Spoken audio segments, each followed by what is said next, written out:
তাই আপনাদের আমার একটি লেখা কবিতা আপনাদের পড়ে শোনাচ্ছি। গরম গরম গরম পড়েছে বলছি মুখে সবাই, তবু তো আমরা বলছি না একবার মনে করে গাছটা লাগাই। বড় লোকেরা বেজায় সুখে এসির কামরায় ঠান্ডা ঘরে ঢুকে।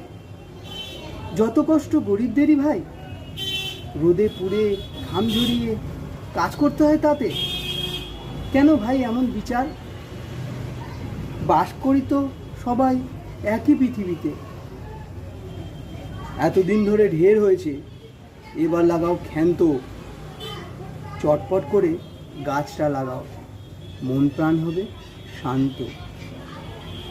ধন্যবাদ। আশা করি এই ছোট্ট মেসেজটি সকলের মধ্যে ছড়িয়ে দেবেন আপনারা। আর আপনারা